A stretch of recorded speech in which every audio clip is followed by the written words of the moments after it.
All right, let's dive right in. I want to thank GPU Audio and Jonathan and Bill and Sasha and the team for inviting us to do this. And I'm something of an anomaly up here. But one of my favorite things to do, I'm Jonathan Wyner, by the way. One of my favorite things to do is to put myself in the presence of other people who are smarter than I, especially about things that I know nothing about, in which case I learn a ton.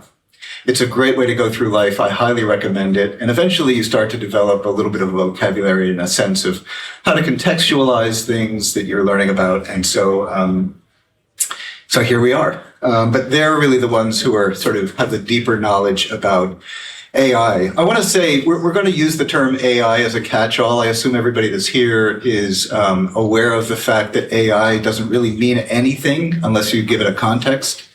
And there are a lot of different technologies that kind of roll up into AI and a lot of ways of using the technologies that we refer to as AI. But so forgive us if we are overly general when we're using that. I'm going to give a little bit of a preface, but maybe before I do, actually, I'll tell you what, I'm going to do the preface first. Because I think that hearing a little bit about each one of the people on the stage will sort of fit into the context that I'm going to lay out. We're clearly in a moment right now, certainly as far as the media is concerned regarding AI. There's a lot of stuff in the news about ChatGPT and GPT-4, generative AI related especially to text and images.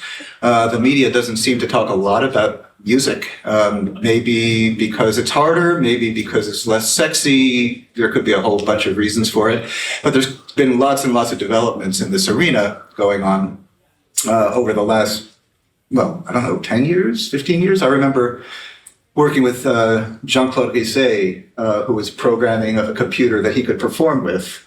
He could play a piano, the computer would read what his input and then play back to him. And that was actually in the early 1990s, I think. So anyway, the genesis of this goes way back. I'm old enough to remember the advent of MIDI. Or when there was no MIDI, we actually had to go inside to make a phone call. Do you remember that? That was also true. But the reason that I invoke MIDI is that when we're thinking about this moment that we're in and what may be changing and what may get lost and what may be invented and innovated, if we look back at that moment in time, I think we can infer a lot. There were a lot of concerns back then about robots taking our jobs, about certain roles for composers and musicians disappearing, and that certainly did turn out to be true. There are genres that were created, there were roles that were created. I think the modern music producer really was enabled by the advent of MIDI, and so I think, it's not clear exactly where we're going to end up and what's going on, what this moment is. But I think if we take that as a sort of context for understanding that things are coming that will be disruptive, and things are coming that will be exciting. And one of the things I think we're here to talk about is how to understand what's happening, how to think about incorporating a lot of the new applications of AI technologies into the work of the creative, and what may be exciting in that context. And I do think it's incumbent upon us to be suspicious and enthusiastic, equal parts, as we navigate this topic.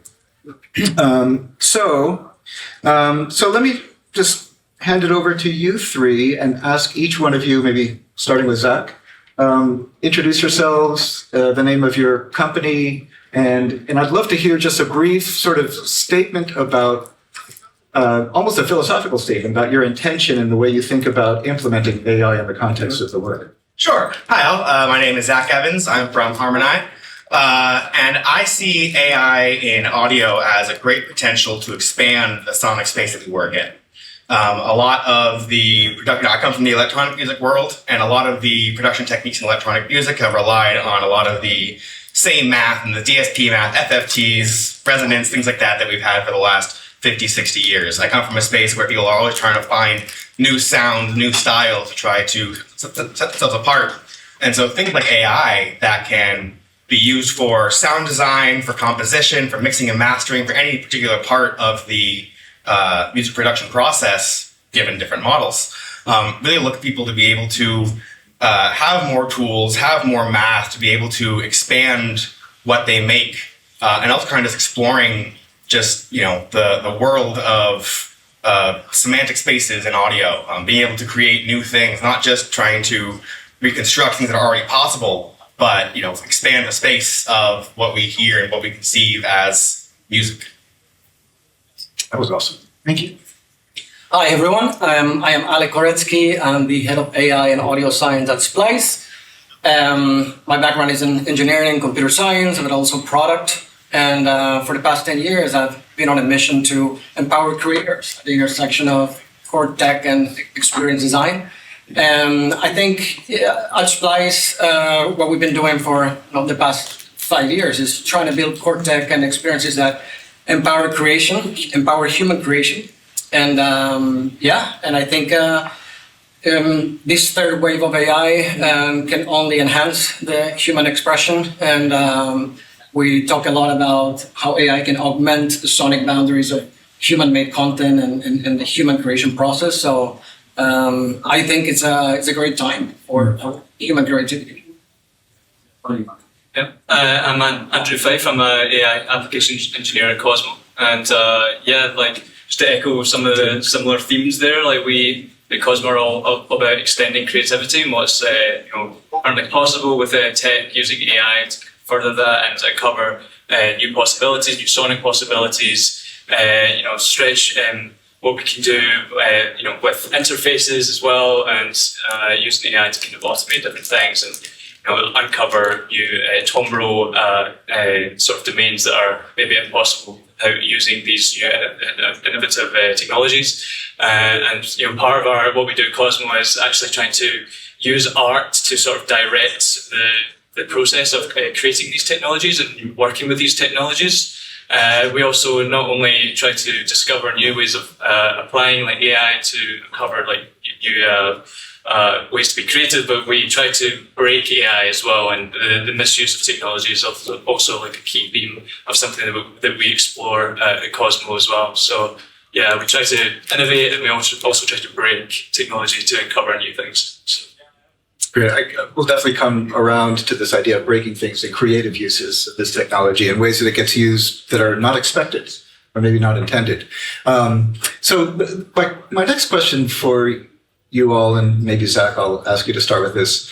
So there's this sort of phrase AGI that's coming into our world, which stands for artificial general intelligence. It's when the machine gets smart enough that it can program itself and do all the things, and we are no longer useful. I guess I'm taking a little inspiration from the title of this talk that we were given, the use of the word apocalypse. In your introductions, all of you are talking about augmentation, you're talking about enablement, you're talking about providing creative possibilities and exciting ideas. There's this sort of notion of being able to automate things and also doing what you're talking about. So how do you think about navigating the space between, what is AGI for music? And then navigating, how that sort of seam between something being helpful in automating outputs and not. Right. Yeah, so AGI, I think, in the overall sense, would be not just good at music, but math and history and all of those things. I'm not particularly interested in AGI. But I guess in terms of the question of if everything could be automated, why do anything? Because we want to, because we like to. I could go right now and automate my entire process using MIDI loops and presets and things like that. I could write an Ableton Live rack to make me an entire song if I wanted to, but I don't want to. So artists will always have some part of the process that they want to inject their heart into and their soul into, and there's maybe it's the entire full stack process from composition to recording to mixing and mastering. Maybe they just really like singing and playing guitar. So I think it comes down to, as artists, what parts of your process do you want to automate versus which parts do you want to do manually? So I guess it's if there is to take the hypothetical of a service that could, you put in directly what you want, it gives you the whole thing. that could give you the artifact that would be similar to what you want to produce, but is it what you want? It doesn't connect to you. Is it what you would want to put your name on and release? And I think that aspect of it won't change. If art is about expressing yourself and putting yourself out there, I think people want to keep some part of that process that maintains that. And so it's more about automating what you want to automate and doing manually what you think is expressing yourself. You want to add something, Ali? Sure, I think it's important to make a distinction between technical capability and utility. I think these are two very different things. We're seeing a lot of breakthroughs and advances in technical capability. AI is moving really, really fast and it's achieving incredible things.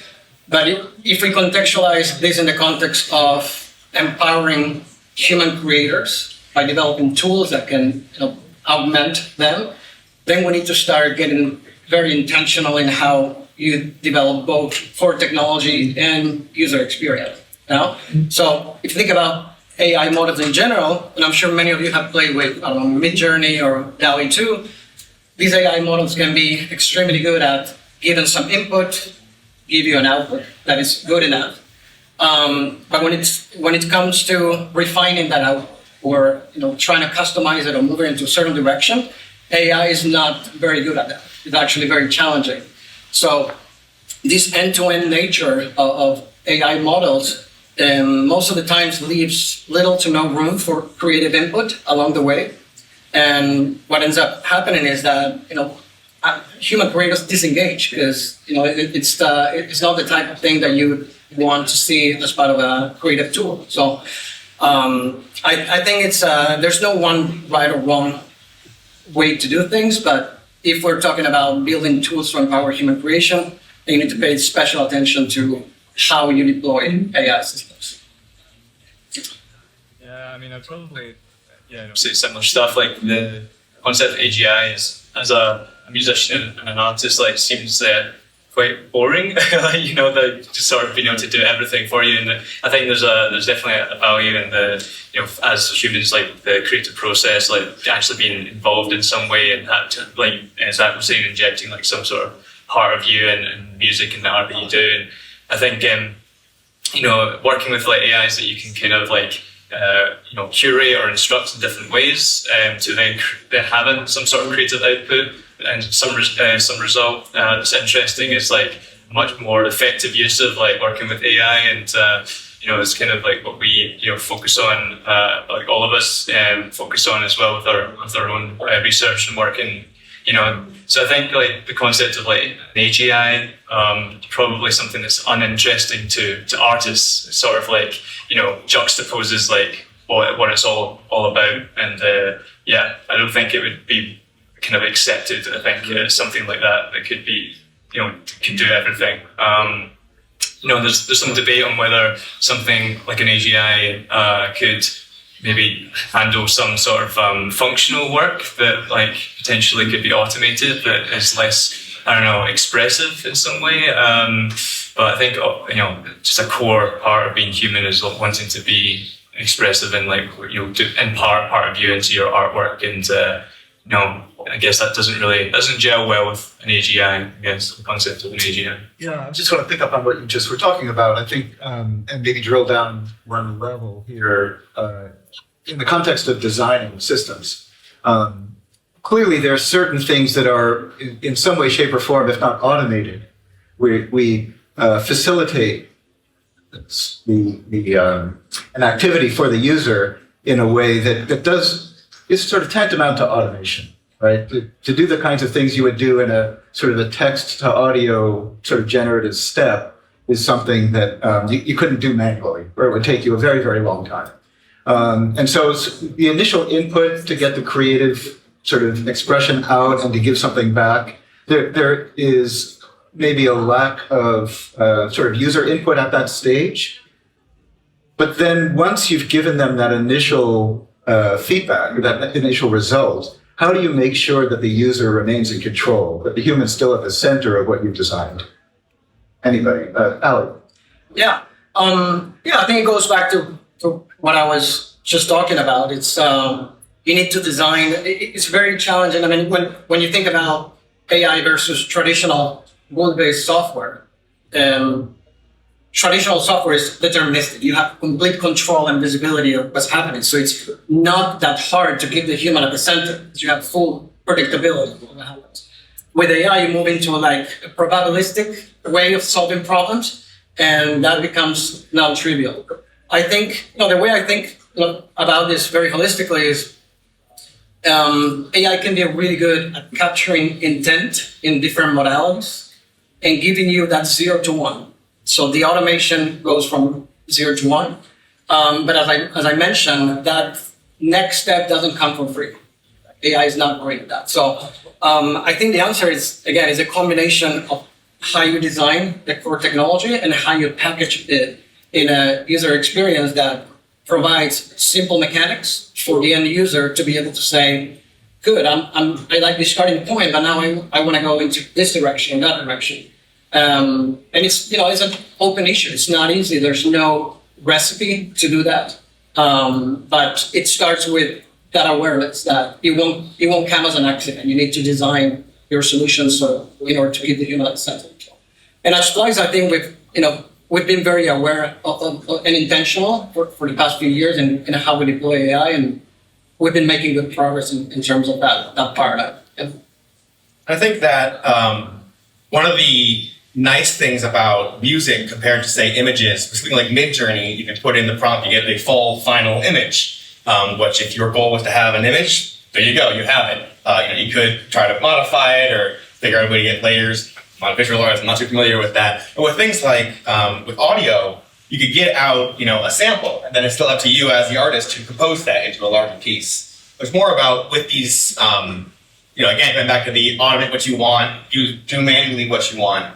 By having these systems that create parts of music for you, or the parts that you would have a hard time creating yourself. For example, I was working on a psytrance song when I was first starting this research, and I had these Splice cashmere drum fills that sounded great.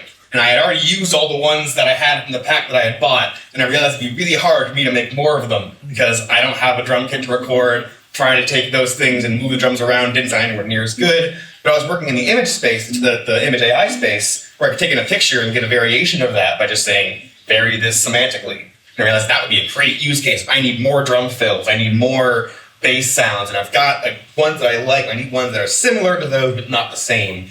And synthesizing those myself is an entirely different process, an entirely different skill set. So being able to have a thing to say, here is a drum fill, here is a cool bass growl, give me a variation on that. That's a really useful tool to have. And also, there's problems with really popular sample packs where you'll have these really cool sounds, but they're overused because everyone wants to buy the same pack and use the same thing. So having some sort of tool to get a variation on that, so it'll still be what you wanted, but not have people, I know exactly which file that was. It really does solve a problem in sound design and songwriting. Yeah, and I was also, I agree. A lot of this sort of stuff, being an artist and musician, what you like and what your taste is all highly subjective. So I think, having AI kind of in the part of the process here is always going to have some sort of open-endedness to it, where you maybe want to, and designing these systems should be quite open-ended so that you can plug them together with other systems to get, to augment the audio, the sounds further. But I think, the great thing about working with different AIs right now is that they all have their own behaviors and characteristics, and that all has inflections to the sound and tonal characteristics. And again, that's all highly subjective. And there could be something that you really like rhythmically with something that's been generated by an AI that you can then pipe into some other effects chain and do something, manipulate in some way. And I think that's super important to think about as well when sort of looking and thinking about these technologies. It's they all have artifacts and characteristics, and that can be really inspiring as an artist and musician as well.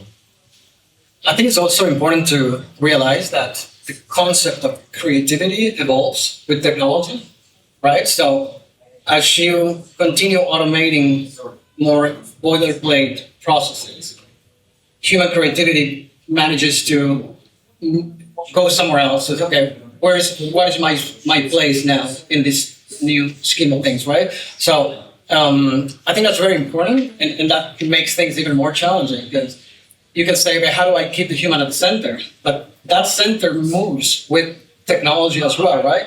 And I think in general, I think what we're seeing more and more with AI is that creation starts looking a lot more like curation, where there's more elements of curation within what can be considered creation. And that's not necessarily a bad thing. It's just an evolution of what can be considered a creative action. Yeah, boy. Oh, so I've got like three thoughts at once. I'm going to try to just pull one out of my head. Actually, and Andrew used the word artifact, which I thought was a very interesting word in this context. I'm taking that to mean two things at once. Sort of a personality that's sort of a result of a data set or something that, some extruded detail that maybe was unexpected, that people latch onto and interact with, that's both interesting, but also may be thought of as an inaccuracy. Yeah. It's something that was not intended. Yeah. And there's both sort of benefits to that, the inspiration, and then challenges to that as well. Like how do you make sure that if somebody doesn't sort of want that, maybe in curating a data set or developing a system, how do you avoid that when you want to avoid it? Yeah. I mean, I guess like it kind of boils back down to like the intent of the system. Like what if you want to have a system in place that like generates something that's kind of a certain level of quality, high fidelity, then maybe you'd have to treat your data set in a certain way. Like samples would need to be really high fidelity themselves that you're using to like train the model, for example. But I mean, there's also use cases of like where you want to create some sort of exploratory tool that's you're not so caught up in like maybe high fidelity as such, but just like does this thing do something interesting? Does it create some interesting rhythmic content or melodic content or tonal timbral characteristics and things like that? And I guess like because we're working with AI, at the moment in the digital domain, there's these digital artifacts that are created as well as inaccuracies, and they also have their own sort of character as from how we perceive them. And this whole genre is based on like noise, for example, just digital noise and like shaping noise in different ways. And noise could be considered as bad, but it could also be considered as like really interesting. And it depends again on the it's very subjective. And but yeah, I mean, if you have an AI that sort of plays with you and is very playful with what it creates, then again that can just open up whole plethora of like opportunities to express yourself. And so inaccuracies and error in what maybe the model's technically designed to do is also something very practical and useful, I think, I noticed. Great. Yeah. There's an example that's very mundane. I think that's sort of relevant and related to this, which is even the invention of the look-ahead limiter and the buffer, making that accessible, has resulted in an unintended consequence about envelope shaping in modern music. And it's changed the cultural aesthetic. It was not what the intention was. It was just a way of, preventing distortion. So it's kind of fascinating to see the way a simple thing like that and an artifact of the behavior of the system can have profound influence on the cultural language. Yeah. But Zach, I'd love to throw this to you. I know you're a big fan of witnessing things getting used in ways for which they were not intended, and things getting broken. Do you have a specific example of something like that you've witnessed? Yeah. So I mean, I was bit before my time, but things like the 808 and 303, kind of my go-to example here.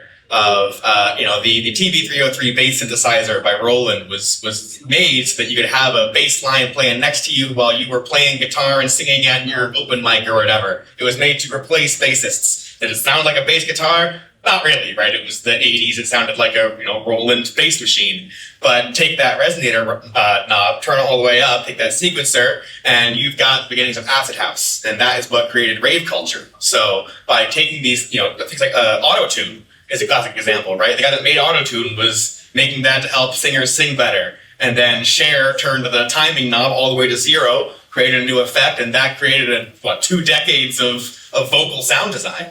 So a lot of these things, I say using wrong. It's more just the person making the tools is going to have some intention of which problem it's solving. But because these tools can be used in so many different ways, different kinds of inputs, different kinds of knobs, turning them in different ways, artists are creative enough to take something, use it, take it to the extremes and find some new part of the sonic space, some new style to try to use things in. So yeah, I think those are some pretty classic examples. And of course the 808, same thing with it was made to replace drummers. But the hi-hat sounded really good, and the ADSR envelope on the bass sounded so good that it's still the core of hip-hop music production. You go to the top 10 on Spotify, you'll hear an 808 in pretty much every song.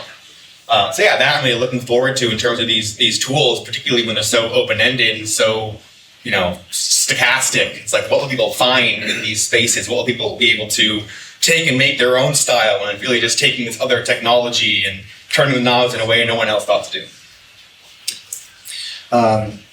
So let's turn to challenges that you're currently facing, or where do the edges live, so far as you're concerned, that you're trying to wrap your arms around in developing systems. What are the new challenges that you're looking at in the near-term horizon? Yeah, so I think that just on a technological level, mathematical level, there's a lot of work to be done in music ML for getting things to the audio fidelity that we as audio engineers expect. A lot of research in audio ML has been done on speech using mono 16K sample rate, 8K sample rate, whatever. And people will take those things, run them on music, be like, hey, we have a new music model, but it's low fidelity mono. And I'm thinking here, I want 48K stereo, doing some high quality stuff. But of course, mathematically, that's trickier. Getting a lot of the high fidelity, the high frequency content right is tricky when working in the time domain. You work on spectrograms, then phase inversion is tricky. You get things that can have a good spectral representation, but they sound all warbly and gross because they'll use, naive spectrogram inversion things. So getting things to our level of expected quality as audio engineers is one big thing. And then interfaces as well. Trying to get things to run quickly. That's one of the big things you'll see with things like Newtone and the Rave model that a lot of it is based on, is there's kind of a trade-off between fidelity and latency in particular. That's true for anything for audio engineering because, buffer sizes and things, but it comes even more into focus with AI where you've got some big process, some big model you want to run. If you want it to run in real time, you've got, 20 milliseconds to get the whole thing going. So trying to find that interface model match, and Newton's done a great job at that, having their software in the DAW, being able to load Python models. It's very cool they've done that. So yeah, trying to get the stuff from the research side, getting that research sounding good, and then delivering it in ways that are intuitive but don't lose a lot of the expressivity of the model. It's one of the big challenges right now. So is GPU Audio working? Are they a potential partner? I would hope. Shout out to GPU. Yeah, Audio. shout out to GPU Audio. Yeah. So Ali, you're. Yeah. Definitely agree with what Zach just mentioned. I think it's just to add on top of that. Our ears are a lot less forgiving than our eyes. That's something that not everyone is aware of. But also we have a high bar to compete against. Non-AI synthesis technology is really, really good.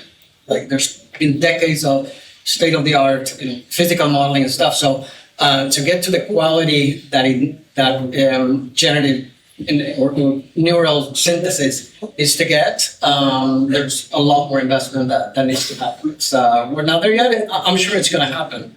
But again, what is it going to take to get there, right? So we're moving into a place where you see larger and larger models. You're talking billions of parameters. Those models, many times they cannot run on a client environment. They need to run on a cloud. That costs money. If you're trying to build a product, you want that product to be cost-effective, right? And on the more technical side, with audio, we usually want things in real time. We want to press a button and get that feedback almost immediately. So there's a combination of challenges in that sense that eventually will be overcome. GP Audio is here. They're trying to build a foundation for that future. But something also interesting that we discussed at a panel recently is we should not underestimate the things that we can do by kind of like combining the best of both worlds. Because we have AI technology on one side of the spectrum, but then we have really powerful DSP, digital signal processing technology, And there are ways to bring these two together in a way that you can achieve incredible things that are performant, that can run on a client, and that are cost effective. We're only seeing the beginning of that. There's a lot more to be done at that intersection.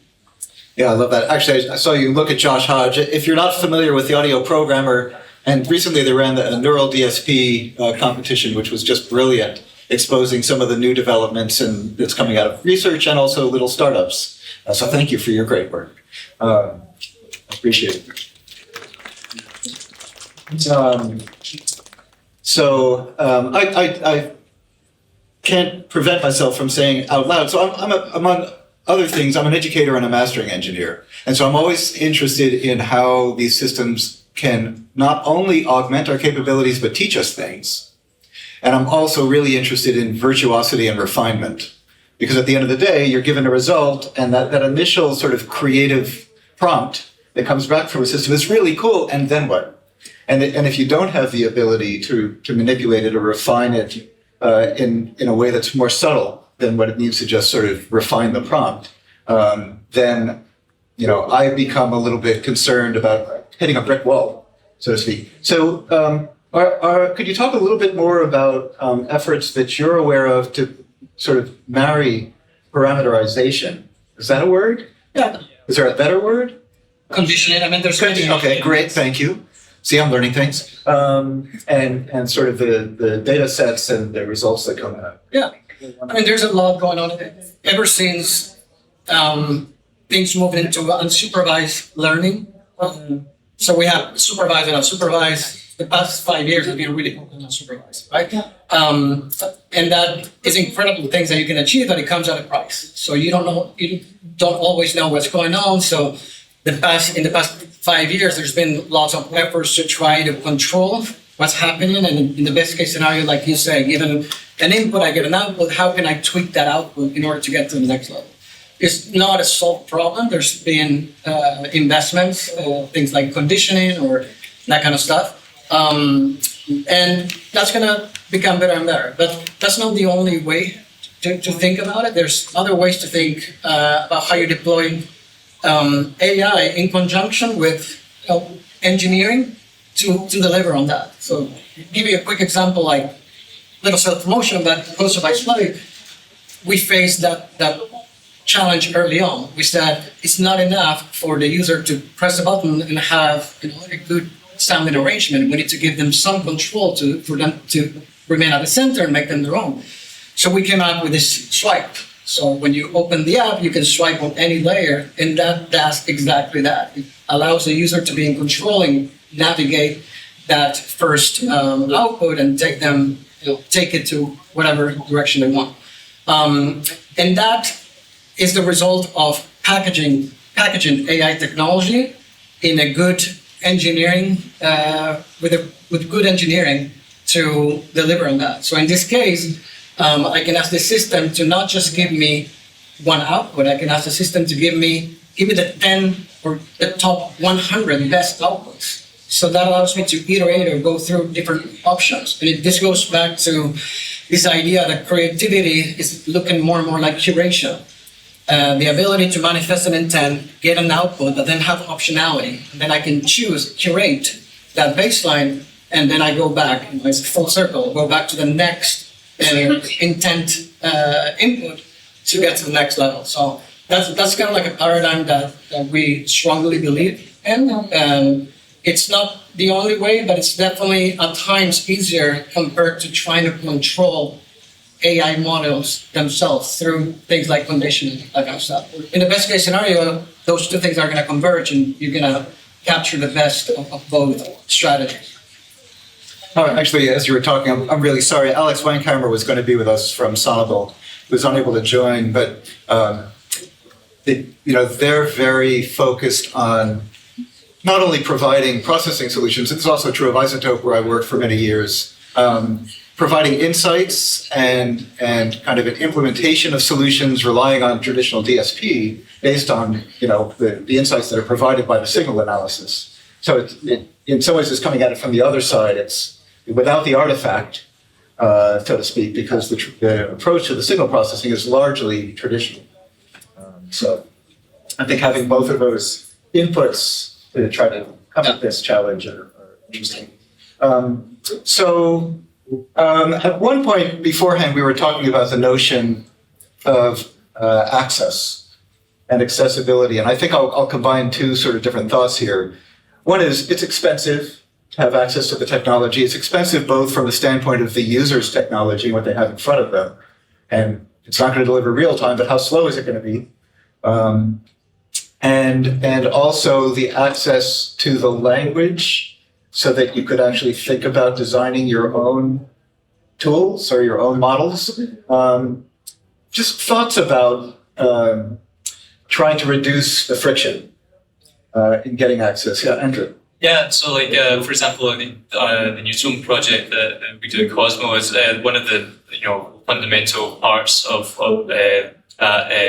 product was to try and bridge the gap between the sort of AI audio research community and the artists and musicians that are interested in maybe using and deploying these technologies. And I think for a long time, like over the past few years, most of these technologies have been obviously heavily researched. They've kind of been in like a land of developers and researchers that are not maybe so interested in actually trying to get it in a format that artists and musicians are familiar with to use creatively. And I think that's been like quite an obstacle for a lot of musicians and artists that don't have the skill set maybe to know how to program, for example, like navigate the different tools that researchers may use when researching and sort of building new AI models. So like essentially the toolkit that an artist would maybe use to be creative, working with like DAWs and plugins and things like that is completely different to what a researcher might be using to try and build on a model or create something new there. So with Newton, we tried to bridge the gap with that by allowing an easy way for researchers to deploy models in a familiar interface for musicians and artists. And I think that what we've seen from that is that there seems to be this like cyclic, iterative relationship between the two, where the research goes to the artists, and the artists use that in interesting ways, and that informs the research. And so by trying to bridge that gap and make it easier for artists and musicians to access these technologies, we're actually seeing more and more stuff come out like a lot faster, because we're getting this sort of cyclic one user group's informing the other, and it's allowing the research to kind of snowball, I guess.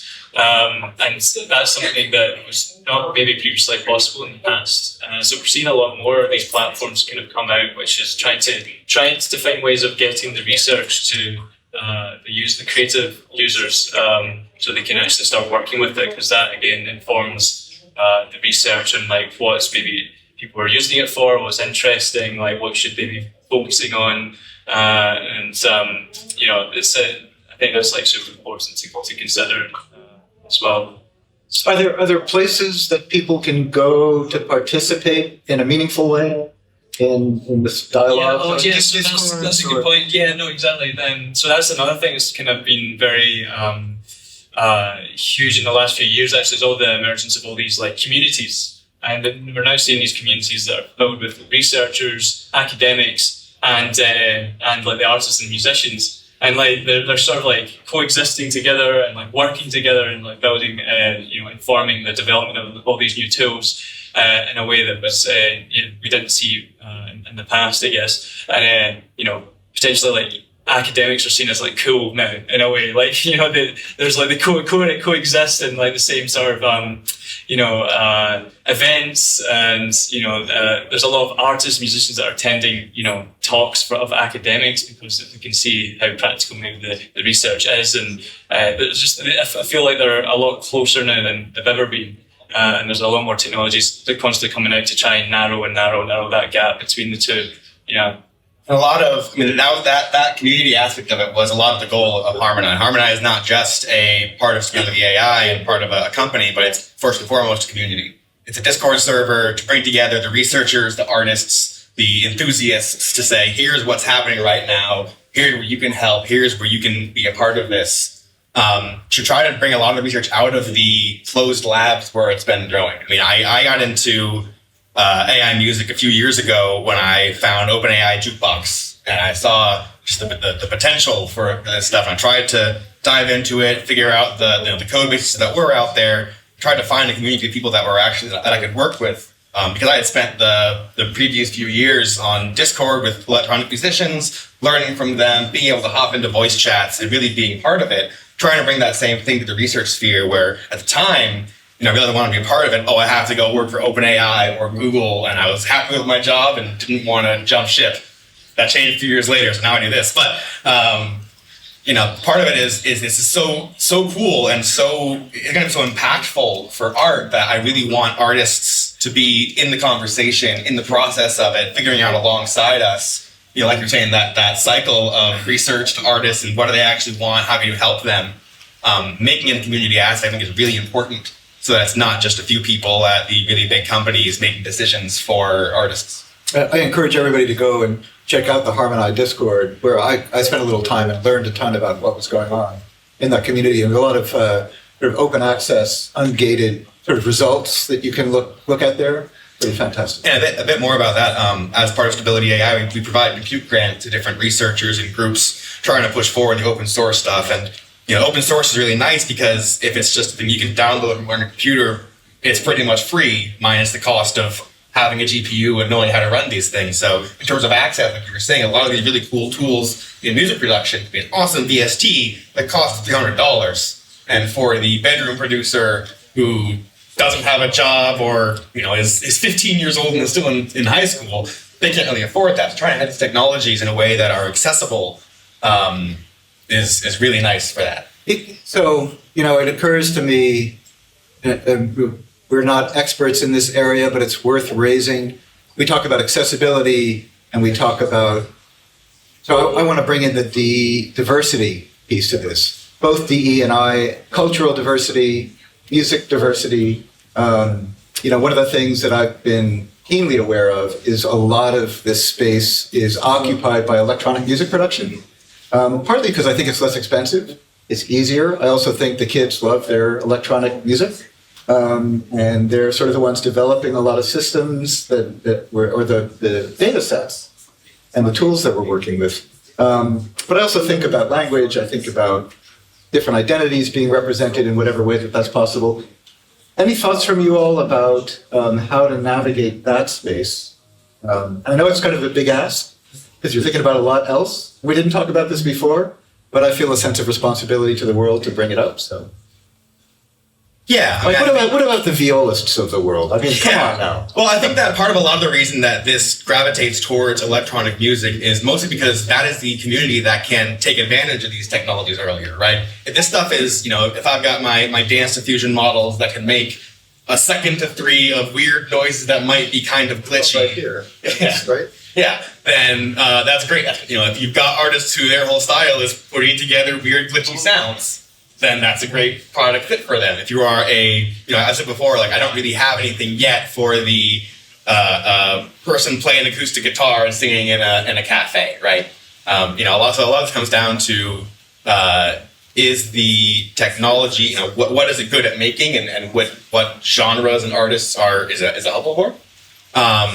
But also in terms of, diversity of style, I think a lot of that involves just making sure people are in the community as a whole and being part of this and being open to that and not trying to gatekeep the styles or whatever, being very open to different styles and seeing kind of who comes into it, who can, find something to do with it. Yeah, thank you. I mean, I'm not looking for us to be apologists, but rather be mindful of that.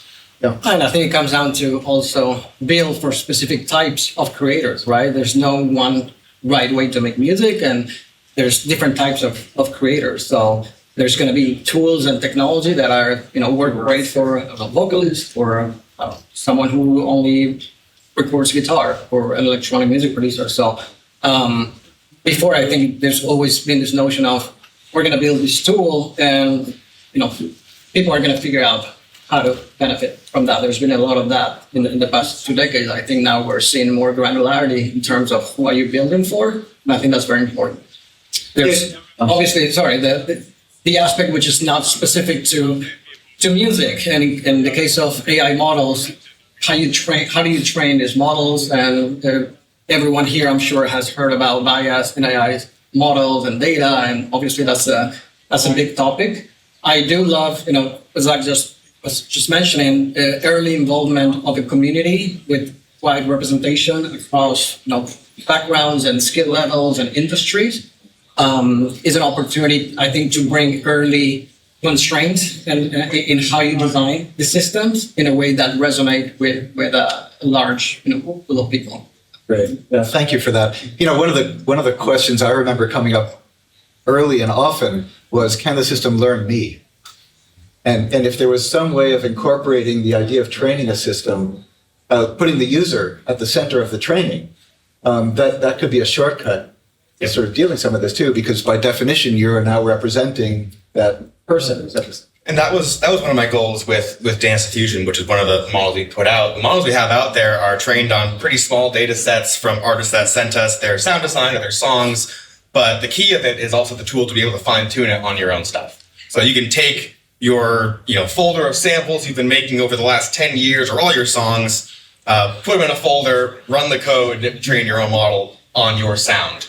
With whatever artifacts come with the model itself. Of course, that can be perfect. But that is, I think, another big part of this in terms of artist empowerment is putting them in that process of training. It's like, what do you want to be in this model? Well, you put it in there. You can make a data set. It can be, what you want of your own stuff, samples you've bought, put that in there, and it can be a lot more personal. And because you've trained that model, now only you have that, as opposed to having some sort of model where everyone is, it's the same model everyone's using, everyone's prompting the same kind of style or going for the same general thing. By training your own models, you not only have a more unique sound, it's unique to a point where really no one else could get that unless they had the same data set and trained it for the same stuff. So it really does help, like you're saying, to make it more personal.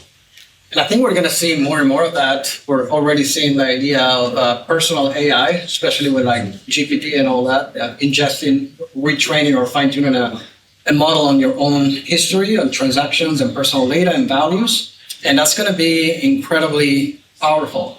And I think not only in terms of utility, but it will, soon enough, regulation is going to try to, make sure that these AI models that are making fair use of training data. I don't know if you saw yesterday, UMG kind of started, bringing some pressure to streaming services to make sure that AI generated either songs or lyrics using copyrighted material, this idea that you can train AI models on proprietary data that are for specific artists is a twofold. On the one hand, you can have, not only deal with the fair use of training data aspect, you could also end up monetizing. That could become a business where I want to write in the style of this artist. So I can hit a certain model that was trained on this artist only and have full traceability and in terms of compensating the artist. So that we're going to see more of that, and it's going to get really interesting. It's funny you talk about business models. I have to laugh. I just came across somebody who was trying to sell a prompt pack. These are 100 prompts you can use for ChatGPT for only $5. I'm like, okay, I guess, it's entrepreneurial and creative, but I'm not going to buy it. But anyway, so we've got to wrap up. Any sort of last thoughts that you want to leave the world with? Anything I didn't ask you that you wish I had? I was just going to add another comment to just the last thing there about the importance of open source for that, the reason of inclusivity as well, and making sure everyone's part of the conversation, having access to these technologies. I think with Harmonai and the work there, making a lot of their technologies open source, so Newtone as well, we have open source components to that, and then it just means everybody can be involved, and I think that's super critical for making sure there's all these representations, culturally, across the world really. So it empowers a lot more people when working with open source technologies as well, I think. Yeah, I think going back to the inherent challenges in building products with AI, we talked about it a few decades ago, you had this model for technology transfer. Universities would come up with technology and then they would license it to companies to build products. that is harder than ever now because you do need some of these early constraints in terms of performance and interaction design, all this things that we discussed earlier. So back to this idea of open source community, obviously at a private level companies, that awareness that this technology needs to end up powering this specific use case is more important than ever. And the second thing to say is that looking back to the title, there's not really a lot to worry about. There's no apocalypse coming, I think, but it's up to us, right? Like to how we keep the human at the center and how we use AI for the good and empowering creators. Great, thank you. Yeah. I would just say, if you're interested in this stuff, now is the time to get into it. It's going to keep being more and more bigger and bigger. So it's not like you're going to miss any trains, but, now the community is still pretty small, very willing to talk. And, if you're interested in this stuff, you can get in now on, let's say the ground floor, but it'll all keep going. So yeah, now is the time to get into this stuff. Thank you. Yeah, I just want to thank you all. I'm so encouraged to hear your voices and your focus on the creative and the creativity at the center of the systems that we're developing and thinking about sort of what's next and not losing sight of that.